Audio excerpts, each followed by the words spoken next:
There is a version of my life where none of this happened, where I folded linens and carried silver trays and kept my eyes respectfully lowered, where I grew old in service, invisible and safe, and never once knew what it felt like to love someone I was never supposed to touch. I used to think that version of my life would have been kinder. I don't think that anymore. My name is Athena. I was a maid in the palace of Eldoria. And this is the story of the note that almost destroyed a kingdom, and the love that refused to let it. Chapter 1. The Prince and the Maid. I want to be honest with you about how it started. It wasn't dramatic. There was no lightning strike, no single moment where I looked at him and thought, yes, that one. That is the man who will change everything. It crept in, the way most dangerous things do. I had worked in the palace of Eldoria since I was 17. 7 years of carrying trays and learning which corridors to use after dark and how to move through a room without anyone noticing you had been there. I was good at being invisible. Most maids are. It was part of my rotation to bring the prince his herbal tea before midnight. He suffered from headaches, bad ones, the kind that came with the pressure of his position. The healers had prescribed the blend themselves. My job was simply to deliver it, set the tray quietly on the small table by the window, and leave. That was it. That was all it was supposed to be. The first time he asked me to stay, I almost didn't hear him. He was standing at the window. The moonlight was cutting across the floor in long silver lines. He had his back to me, and his voice was so quiet that I thought for a moment I had imagined it. Then he turned, and he said it again. "Sit with me. Please." I should have said no. Every instinct I had, every rule I had ever learned, every whispered warning exchanged between palace maids at the washing basins, all of it was telling me to apologize politely and go. Instead, I sat down. He poured 2 cups of tea himself. I remember staring at that and thinking, he doesn't know he's not supposed to do that, or he knows and he simply doesn't care. He handed one to me. Our fingers touched for just a second. I told myself it meant nothing. We talked that first night about small things. The garden, the weather, the way the candles always burned unevenly in the east wing no matter how many times the servants replaced them. He laughed at something I said. Not a polite laugh. A real one, the kind that surprised him. And I thought, oh no. Because when someone like that laughs at something you say, really laughs, it does something to you that you cannot take back. His name was Aldrich. He was 28 years old. He had warm brown eyes that paid close attention to everything, and dark hair that was always slightly untidy no matter how formally he was dressed, as if even the crown could not fully tame him. He was the heir to the most powerful throne in the kingdom, and he looked at me like I was the most interesting person in the room. Nobody had ever looked at me like that. It happened slowly, and then all at once.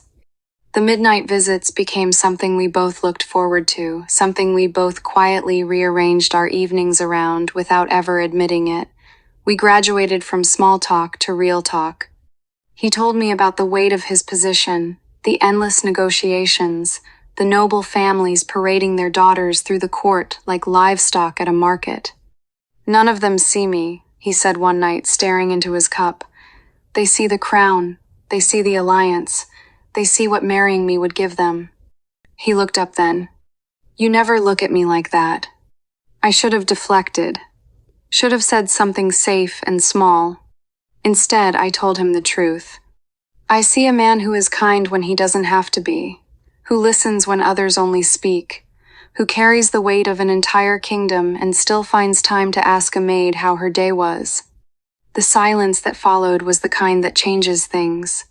He reached across the space between us and gently tucked a loose strand of hair behind my ear.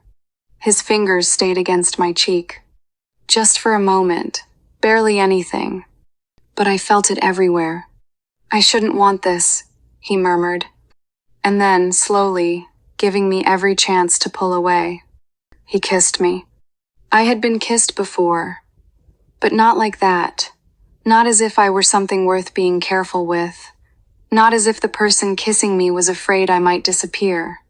When we finally pulled apart, foreheads resting together, both of us a little unsteady, he whispered against my mouth, "Stay a little longer tonight." I closed my eyes. "Just a little longer," I said. Chapter 2, Stolen Time. The weeks that followed were the most beautiful of my life, and the most dangerous. We met wherever we could. The hidden rose garden behind the east wing after midnight, the old astronomy tower where the dust was thick and no one ever climbed anymore. His chambers, when the palace finally went quiet. Every meeting felt like something we were stealing. And I suppose we were. He loved me in the way that makes you understand all the stories you were told as a child. The ones you always rolled your eyes at. The ones you thought were exaggerated. They weren't. There was a night in the astronomy tower when he pulled me close from behind, his arms around my waist, both of us looking out at the stars. He rested his chin on the top of my head and went quiet for a long time. "I keep telling myself this is madness," he said finally. "That I should stop. That I should do what is expected of me." I turned in his arms. "And yet here you are. Because I can't stay away from you, Athena." He told me he loved me for the first time on a warm summer night, with the jasmine blooming outside and the stars doing nothing to help either of us make responsible decisions. He said it like it cost him something, raw and quiet and completely certain. "I love you in a way I have never loved anyone. Not as a prince loves a subject, as a man loves a woman." I cried. I wasn't expecting to, but I did, because I had spent 3 years telling myself it wasn't real. That what we had was a beautiful arrangement of stolen hours and it meant nothing, would become nothing, and I was fine with that. I wasn't fine with it. I had never been fine with it. "I love you too," I told him. "With every part of me. Even knowing what that means for us." He kissed me, slow and deep and honest. "I will find a way," he promised. "I swear it, Athena. I will find a way for us." I believed him. I think that was my first mistake. Not because he was lying, but because we were not the only ones making plans. Chapter 3, The Queen's Shadow. Queen Isolde was not a woman who missed things. I knew that about her. Every servant in the palace knew that about her. She had a way of standing in a room that made you feel she had already cataloged every mistake you were about to make before you made it. I should have been more afraid. I found out I was pregnant on a Tuesday morning in early autumn. The healer I went to was a woman I trusted. She told me quietly, without judgment, and I walked back to my room in the east wing and sat on the edge of my bed for a very long time. 6 months along, she estimated. 6 months of not knowing. 6 months of what I had told myself was impossible. I wasn't afraid. That surprised me. I was terrified. Yes, of what it meant, of what would happen, of every practical and political catastrophe that would follow. But underneath all of that was something quieter. Something that felt almost like relief. Like a truth that had been waiting very patiently to be acknowledged. I was going to have his child, and he deserved to know. I planned to tell him that night. Properly. Not in a stolen corridor, not in hushed voices, but honestly. Everything laid out between us like something real, because it was real. I never got the chance. I don't know which servant saw which note. I don't know whose door the spy was watching, or how long the queen had suspected. I only know that by the time I had finished drafting what I was going to say to Aldrich, the decision had already been made without me. It was Mira who came to find me. Mira, who worked in the kitchens and had always been a little kinder to me than she needed to be. She was pale when she found me in the laundry room. Her hands were shaking. "Athena," she said, and then she stopped, like she couldn't find the words for what came next. "Tell me," I said. "The queen knows. She was in her solar. I was behind the curtains with the linens. I heard every word." Her voice dropped to barely nothing. "She has ordered poison in your evening meal. She wants it done tonight. She wants it to look like a sudden illness." I remember the exact quality of the silence after she said that. Not shocked silence, not the breathless kind. The kind where your body knows something before your mind does, and everything goes very still. How long do I have? I asked. Before midnight. You have to go now, Athena. Before midnight. I did not cry. I packed a small bundle, a change of clothes, some bread, a little cheese. I put Aldrich's royal signet ring, the one he had pressed into my palm one night, with his eyes very serious and his voice very quiet, into a small pouch and tied it around my neck, hidden beneath my dress, against my skin. Then I sat at my small desk and wrote 3 sentences on a scrap of parchment. I carry your child. The queen means to kill me. I didn't choose to leave you. I slipped the note under his door myself. I stood in that corridor for a moment after my fingers still pressed flat against the wood, willing him to wake, willing the door to open. Something on the other side did not reach back. I made myself walk away. I found the servants' exit near the eastern wall and slipped through it into the dark. I did not know, as I stepped into the forest, that a spy had already lifted my note from the corridor floor. I did not know that before I had even reached the tree line, my 3 sentences were ash in the kitchen fire. I did not know that the one thing that could have saved us both had already been erased. I only knew I was 6 months pregnant, alone, and running, and that the man I loved was still sleeping inside those palace walls, not yet knowing anything had changed. Chapter 4. The Forest. The forest swallowed me whole. That sounds poetic. It wasn't. It was cold and dark, and the roots kept catching my feet, and my back was already aching in the way it had been aching for weeks, the weight of my belly shifting everything, making nothing feel balanced anymore. I had no plan beyond. Go, and don't stop. I heard the horses maybe an hour into the trees. The queen had not waited long, to be sure. I veered off the main path and crashed through undergrowth that tore at my cloak and arms. The sound of hooves grew louder. A voice shouted, "In the name of the queen!" and I did not stop for it. I scrambled up a rocky hillside in the dark, hands grabbing at roots and stones, my breath coming in shallow bursts. And then my foot slipped. I remember the fall in pieces, the ground tilting, my hands finding nothing. The impact, not one impact, many branches and stone and loose earth, and the desperate, animal terror of trying to protect my stomach even as everything else took the damage. Then, the bottom of the hill. Then nothing. The soldiers reached the top. I heard them, or I thought I heard them somewhere above and far away. She's not moving.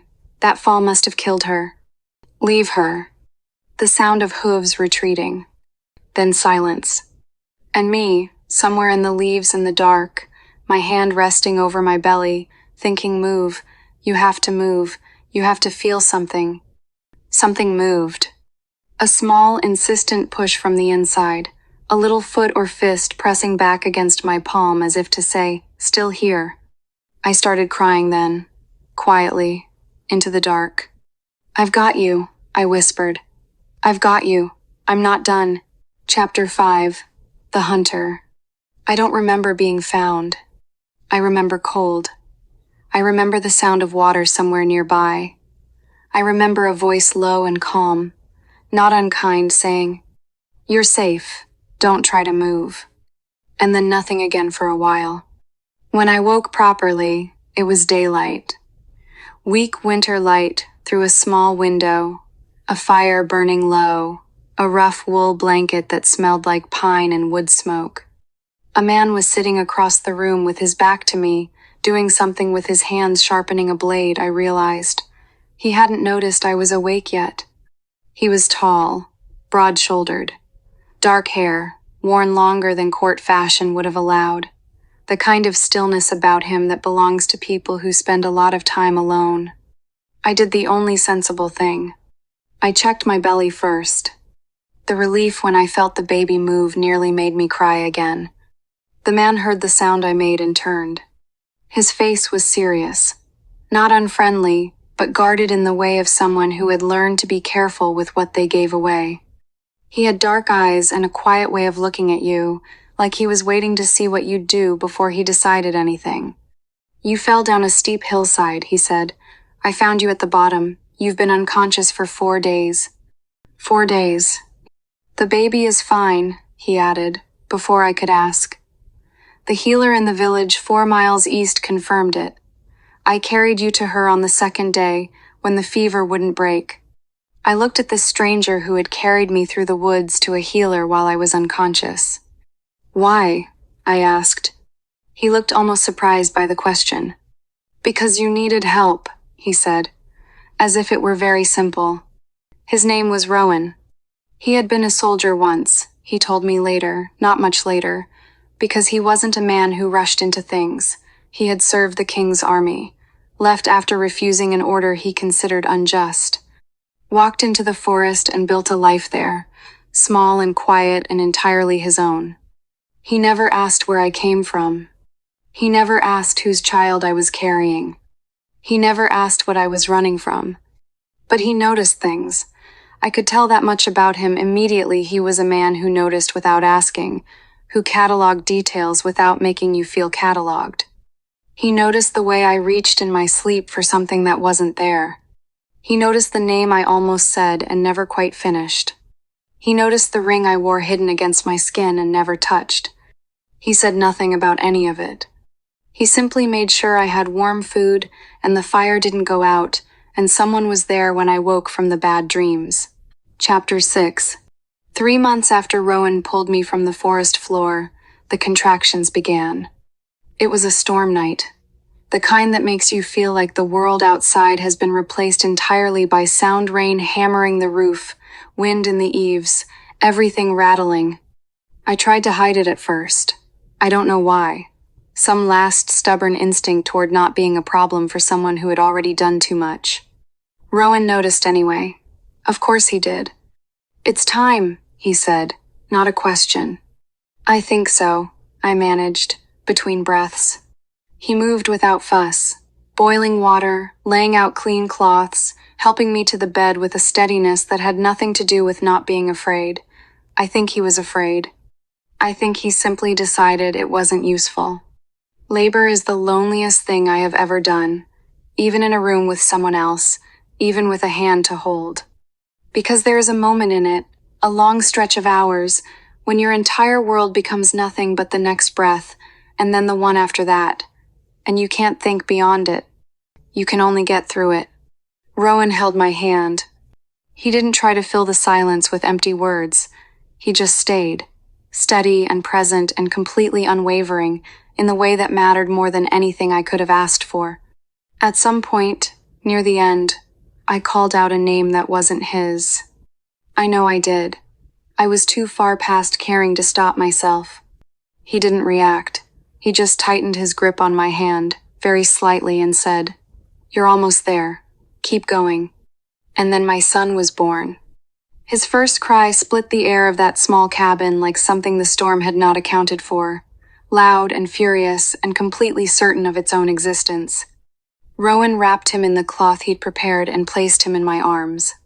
"It's a boy," he said quietly, and then he stepped back, because he understood that this moment did not belong to him. I looked down at my son for the first time. He was small, impossibly small, red-faced and frowning at the indignity of the whole situation, with a tuft of dark hair plastered flat and eyes scrunched shut.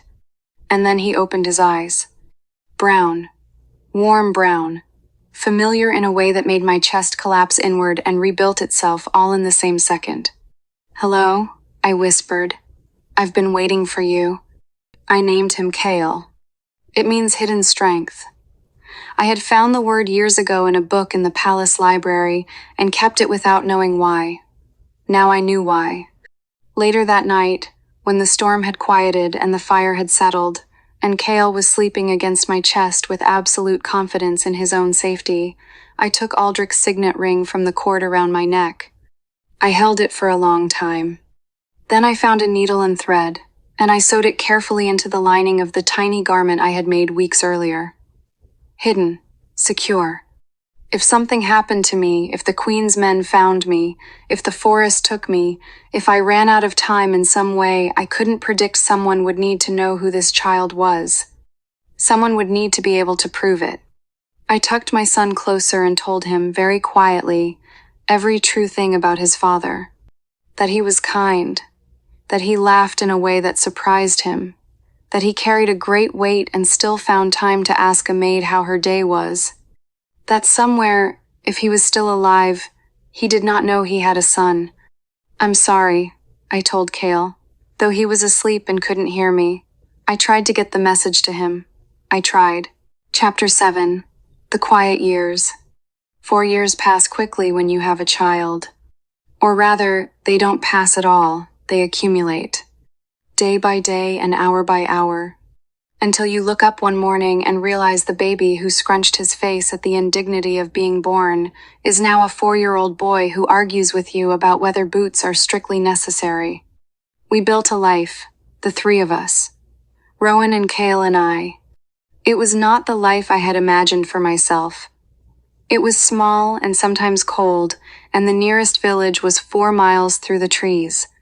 But it was safe, and it was honest. And Cale was happy in the way that children are when the people around them are not pretending. Rowan taught him to track animals through the snow, how to be quiet in the woods, how to build a fire. My son absorbed all of it with an intensity that made Rowan look quietly pleased, in the way of someone who doesn't show pleasure openly but can't fully hide it either. I worked as an herbalist for the nearby villages. I had learned enough in those palace years from the healers, from stolen hours in the still room, to be useful. It gave us coin, and it gave me purpose, and it gave me something to do with my hands, so my mind couldn't wander too far. I thought about Aldrich every day. I want to say, I thought about him less as time went on. That would be a cleaner, more manageable story to tell you. But it wouldn't be true. I thought about him differently. The grief changed shape. In the first year, it was raw and constant, like a wound that wouldn't close. By the second year, it had become something quieter, an ache that lived in a specific place and didn't intrude as much, but didn't leave either. I had built 2 versions of what had happened. I moved between them depending on the day. In one version, Aldrich had found my note and made his choice. Had looked at the words, "I carry your child. The Queen means to kill me," and calculated that the risk was too great, that the crown required him to let me go. I didn't fully believe that version, but I held it close on the bad days because it was more bearable than the alternative. In the other version, he never knew, never received the note, had woken that morning to find my room empty and drawn the only conclusion available, that I had left him.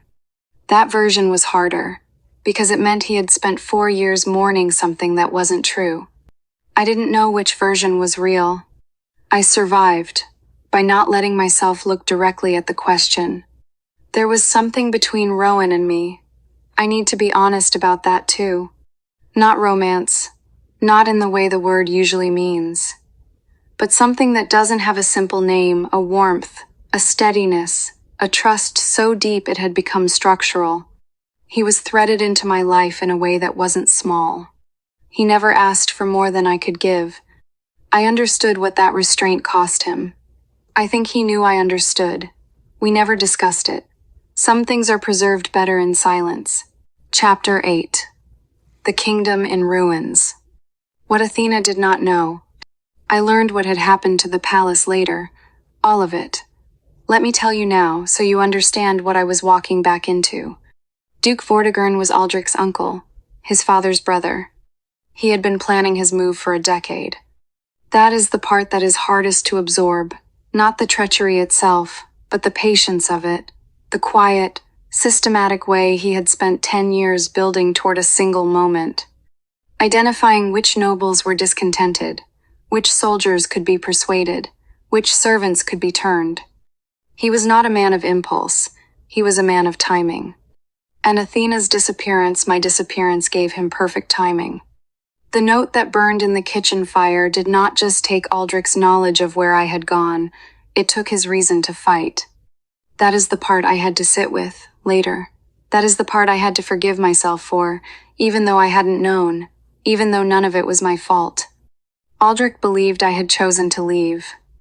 And a man who believes the person he loves chose to leave him, who blames himself for not being enough, for not choosing her sooner, for letting the crown come before the truth that man does not fight. He collapses inward. He becomes very quiet. He stops eating properly. He stops sleeping properly. He loses the particular brightness in his eyes that had always been the most dangerous thing about him, the thing that made people want to follow him. Vortigern watched all of this and waited. He poisoned Aldrich's wine at a private dinner. Not to kill him. Killing was too obvious, too easily investigated. No, Vortigern chose a slow toxin, one designed to diminish, to make the prince appear naturally unwell. Weak, fading, unfit to rule, tragic, but not suspicious. Then he declared himself regent. For the good of the realm, he announced, standing in the throne room before the court, his expression grave and reluctant, performing sacrifice for an audience of people who were already afraid enough to believe him. Queen Isolde tried to fight back.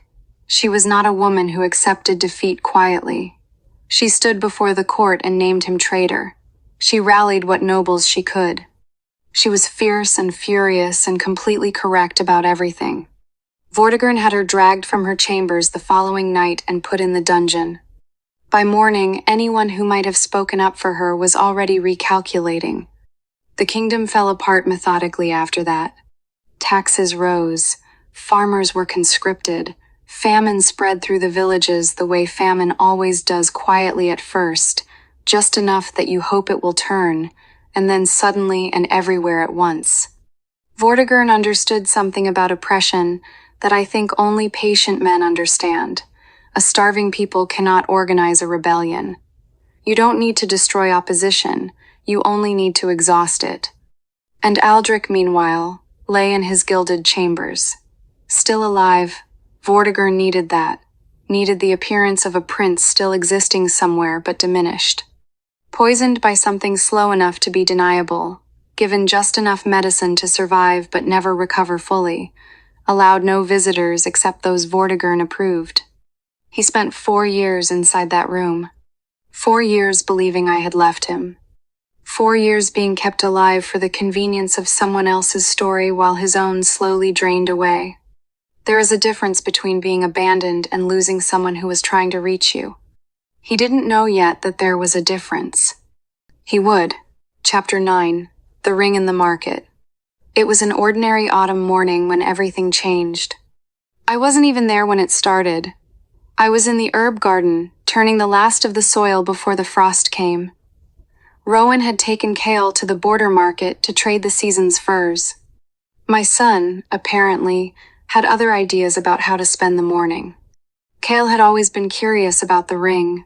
Children notice the things you try not to draw attention to. That is one of the laws of parenting, and I had learned it the hard way.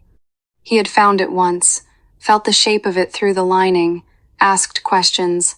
I had told him it was a very important treasure that had to stay hidden. He had accepted this with the gravity of a 4-year-old who takes his responsibilities seriously. For approximately 3 months. At the market, while Rowan was at one of the stalls, Kale found the seam in the lining where the ring was hidden and worked it loose with determined 4-year-old fingers. Then he put the cord around his neck and wore it openly, the heavy gold ring resting against his small chest, very pleased with himself. A soldier in the market crowd saw it first. He was not in uniform. None of Aldrich's loyalists were in uniform. They had been working underground for 3 years, building a resistance network in secret, waiting for any sign that the true prince still had allies. This man had once served directly under Aldrich, had stood guard in his personal chambers, had seen the prince give that exact ring to someone on an evening he was not supposed to have seen. He recognized the royal crest on the ring before he registered anything else. Then he looked at the boy wearing it. The warm brown eyes. The particular set of the jaw. The small birthmark on the left wrist that appeared in every royal portrait going back 3 generations. He stopped breathing for a long moment. He did not approach immediately.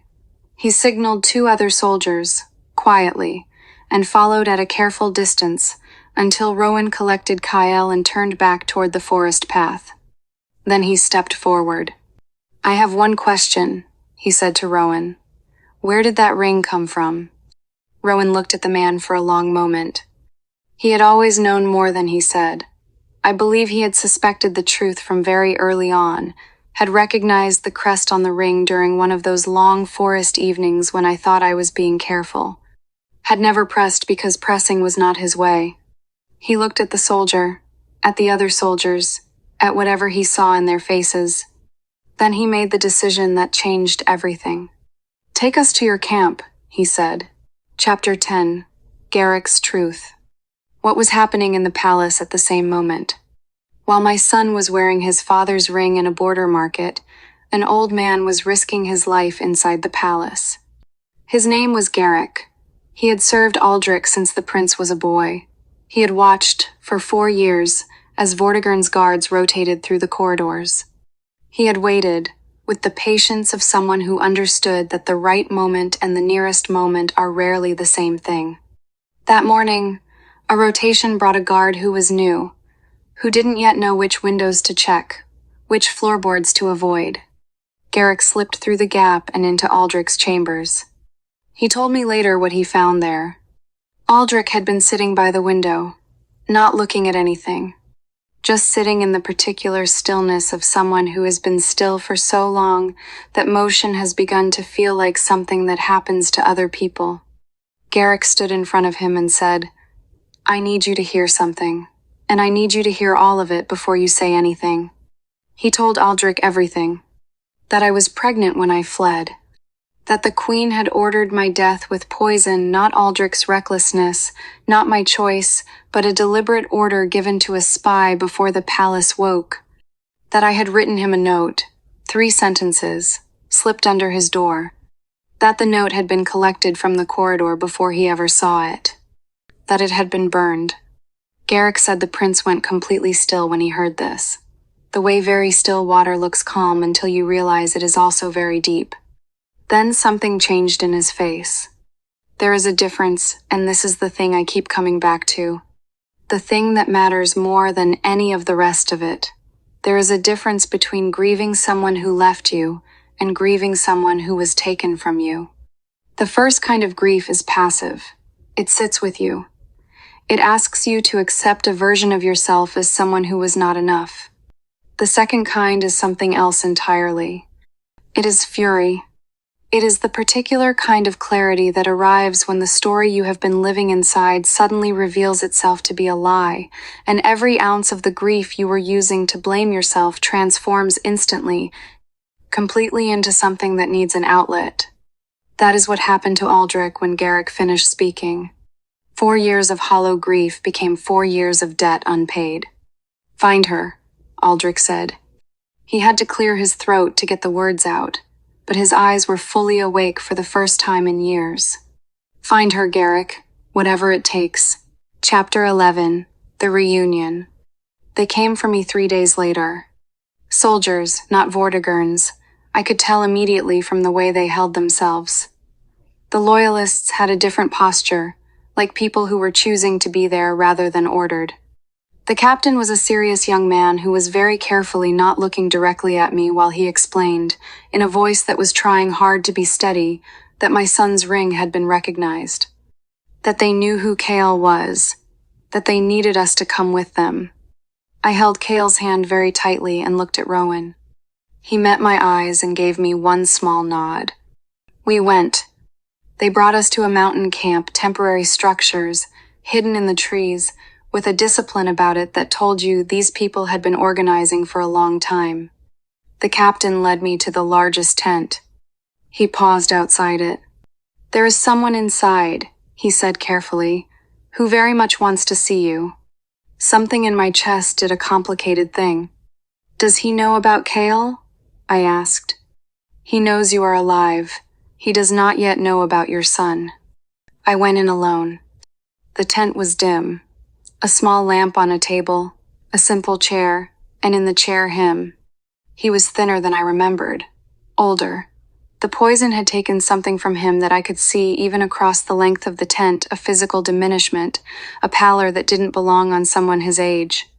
But his eyes were the same. He saw me. He rose from the chair so quickly he had to catch the edge of the table, stood there, gripping it, looking at me as if he was not entirely sure I was real.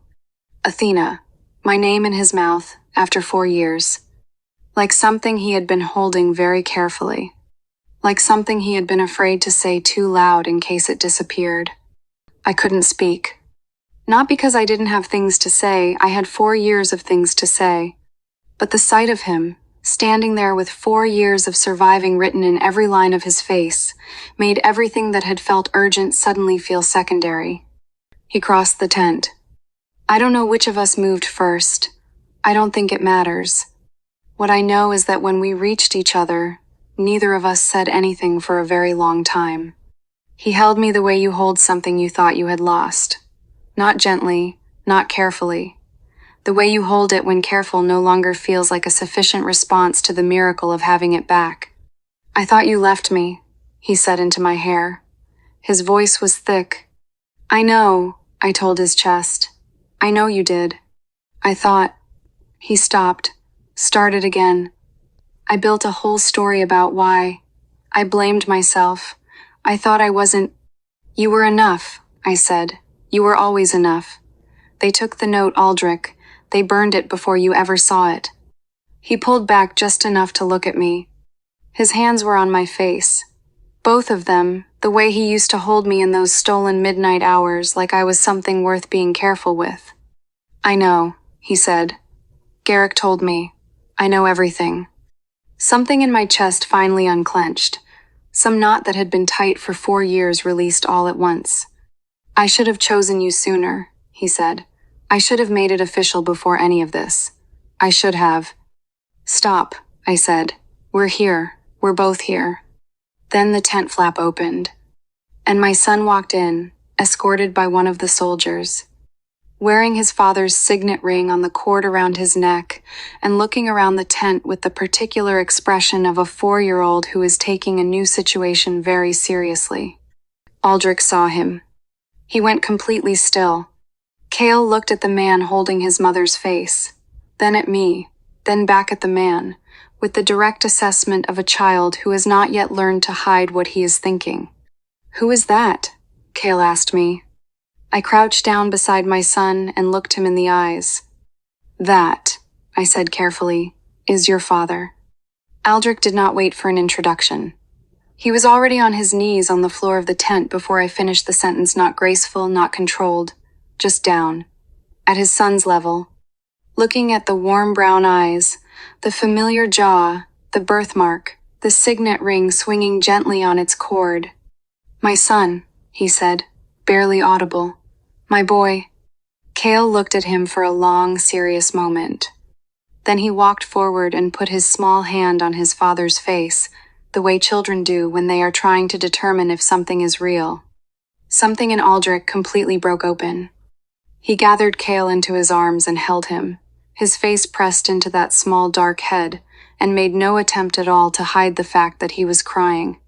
I put my hand on Aldrich's shoulder. He reached up and pulled me in.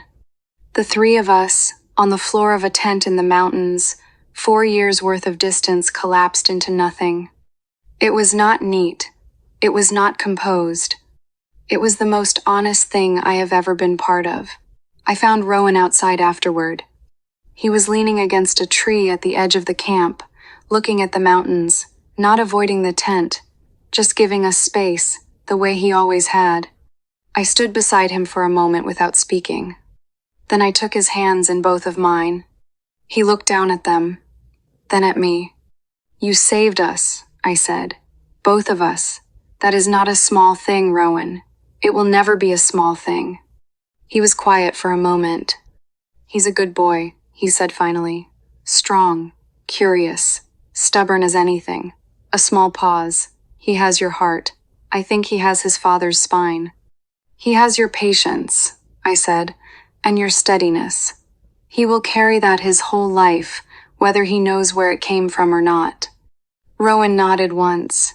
He wasn't a man who accepted gratitude easily, but I think he accepted that. He became one of Aldrich's most trusted commanders in the battle that followed. Not for the kingdom's sake, not for mine, for the boy he had helped raise. Because Cale deserved a world worth living in. And Rowan, who had always been quietly certain of the right thing to do, chose, one more time, to do it. Chapter 12, The Night Before. The plan used everything I knew. 3 years as a maid in the East Wing had given me something no soldier on Vortigern's payroll possessed, a complete map of every passage, every rotation, every loose stone and unguarded door. I knew which corridors went unwatched after the second bell. I knew which servants were loyal to the true prince and which ones were Vortigern's eyes. I knew where the eastern gate bolts were, and that they had needed replacing for 2 years and no one had gotten around to it. Aldrich and I sat together the night before the attack. Not planning. The planning was done. Just together. In the quiet way of people who have learned not to waste the time they have. He found my hand in the dark and held it. If anything happens tomorrow, he started. Don't. Nothing is going to happen to you, I said. We have waited too long. We have lost too much. You do not get to leave now. He was quiet. Then, I was going to say, if anything happens, I need you to know that these past days have given me back something I thought was gone. Not just you. Not just Cale. He paused. Myself. Whatever was left of me after the poison and the grief, and the 4 years of nothing, you gave that back. I turned to look at him. In the low light, he looked more like himself than he had since the reunion. The pallor was still there. The damage the poison had done would take a long time to fully undo, but the brightness was back. The particular quality of his attention that had always made me feel like the most important person in whatever room we were in. When this is over, he said, I am going to marry you in front of the entire kingdom. No more hiding. No more secrets. No more borrowed hours. That sounds like a lot of ceremony for someone who pours his own tea, I said. He laughed. A real one. The kind that surprised him. I had missed that laugh more than I knew how to measure. He kissed me then, not quickly, not in the borrowed way of the stolen palace nights. Slow and certain and with all the time in the world, because for the first time, we were not afraid of someone finding us. I love you, he said against my mouth. I love you, I told him back. Now get some sleep. You have a kingdom to take back in the morning. Chapter 13. The Battle for Eldoria. I led the first group through the servants' passages myself. 6 soldiers, moving single file through corridors I had spent 7 years learning by heart. No torches, I knew where the moonlight came through, and I knew every turn in the dark. We reached the eastern gate in 11 minutes. The bolts were exactly as unrepaired as I remembered. The gates opened. What followed I only know partly from being there, and partly from accounts given to me afterward. I did not stay in the passages. I was not a soldier.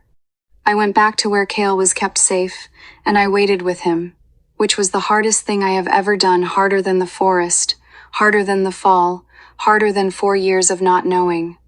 Waiting for someone you love to come back is its own kind of battle. Rowan fought at the front.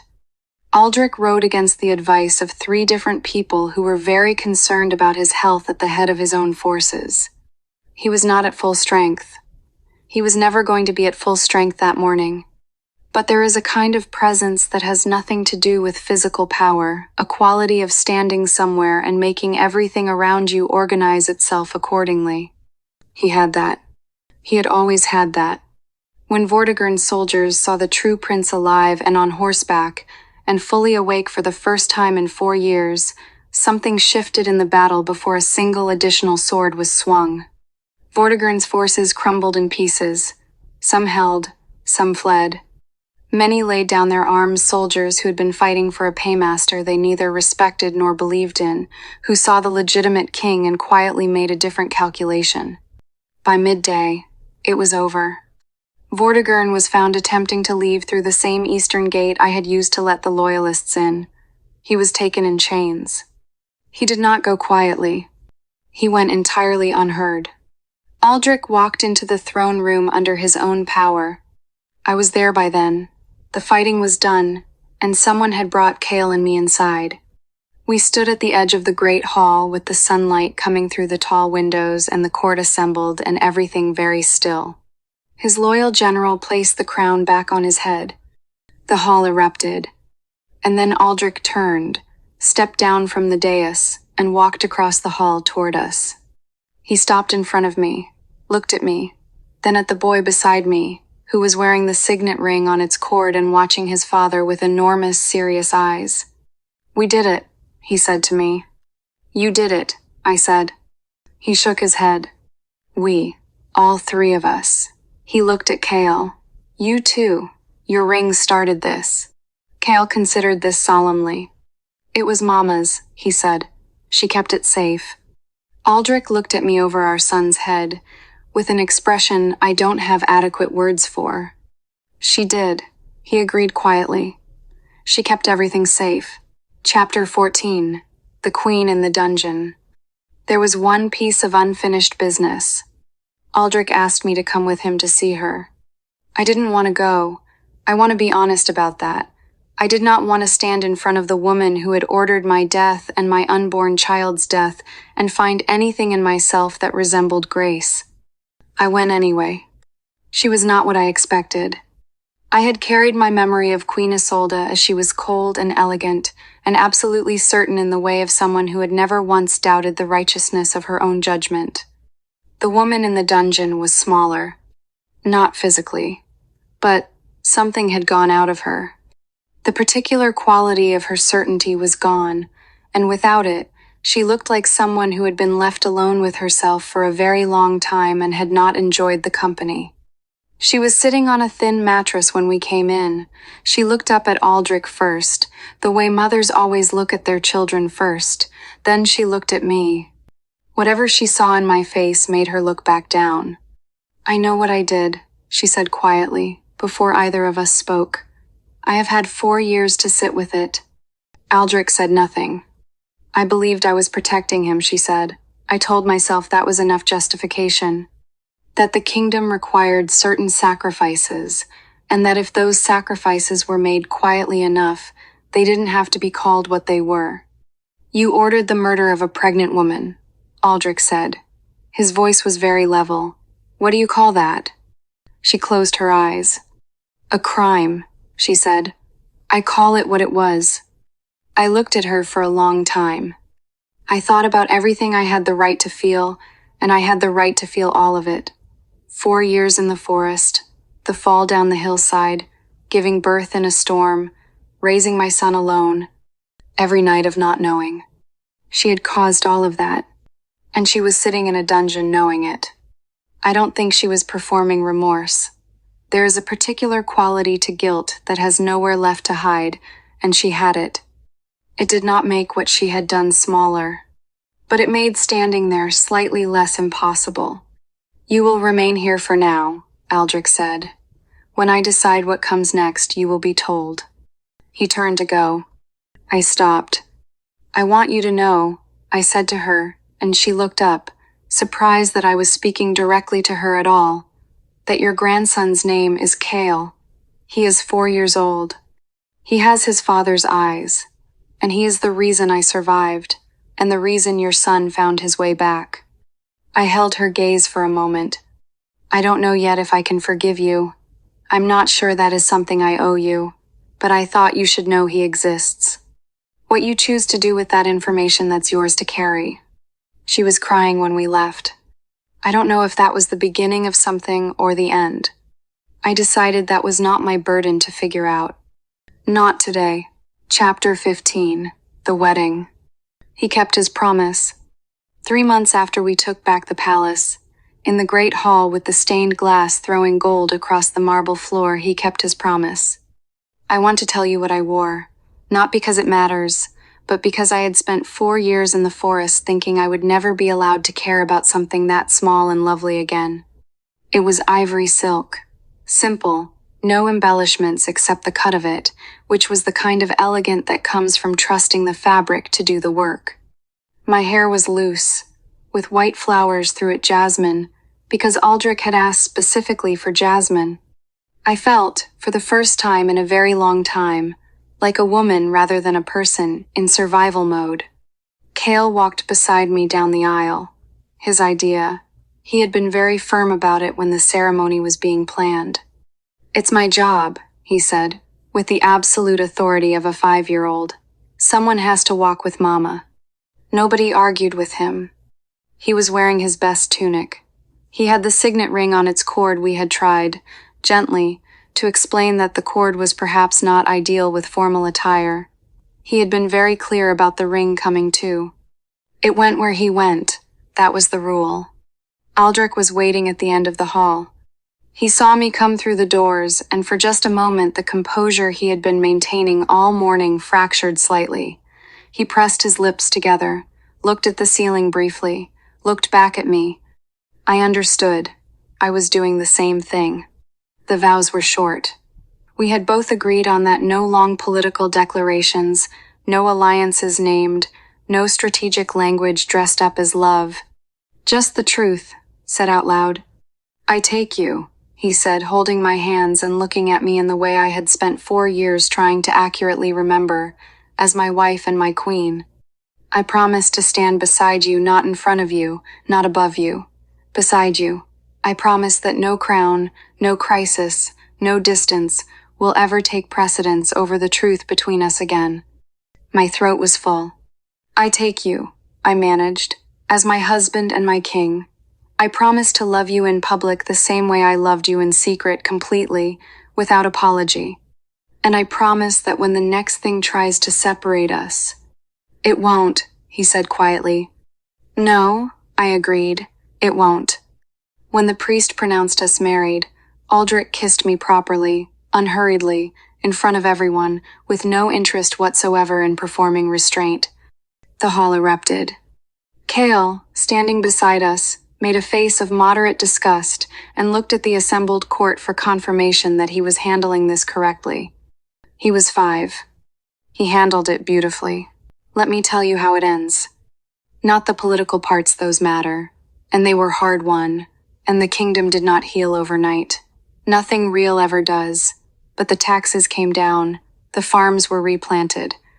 The famine broke, slowly, and then with gathering momentum, Eldoria began to breathe again. That is not the ending I want to give you. Here is the ending I want to give you.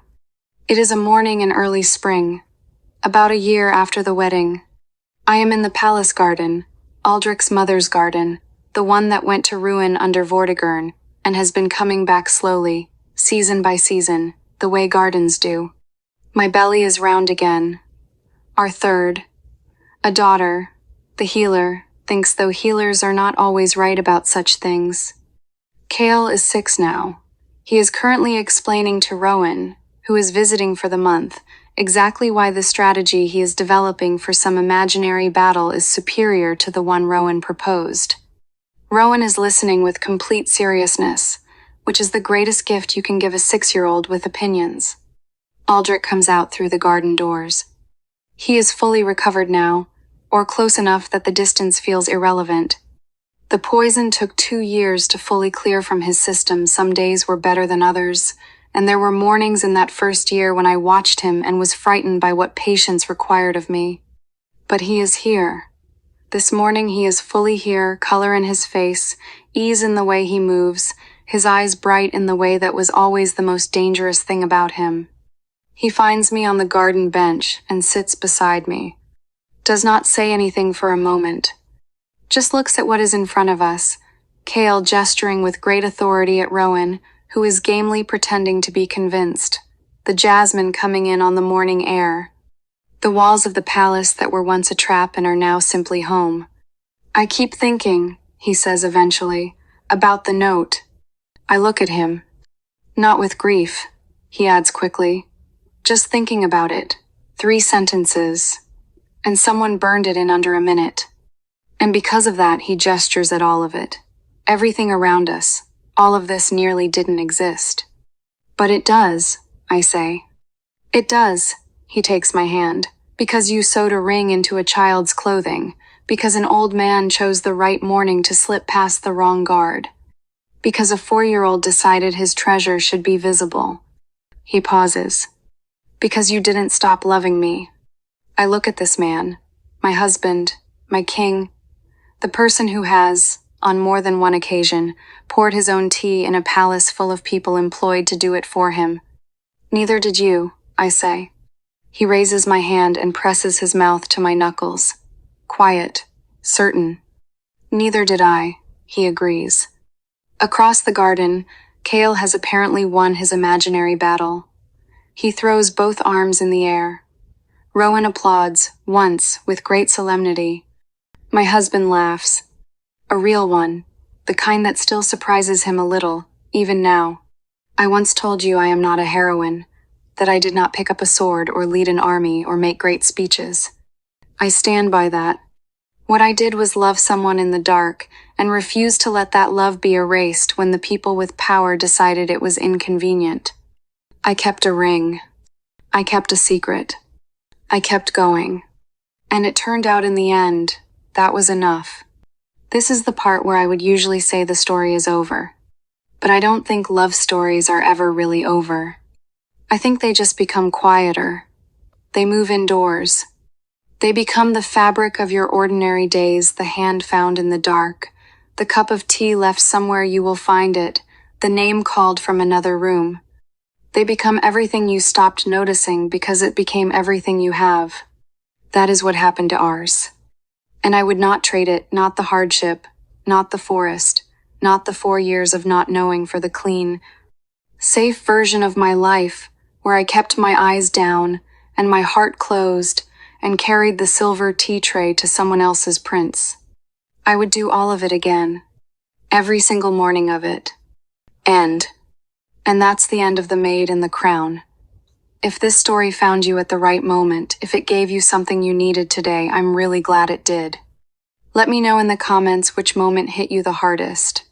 Mine is Kyle walking his mother down the aisle. I'll see you in the next one.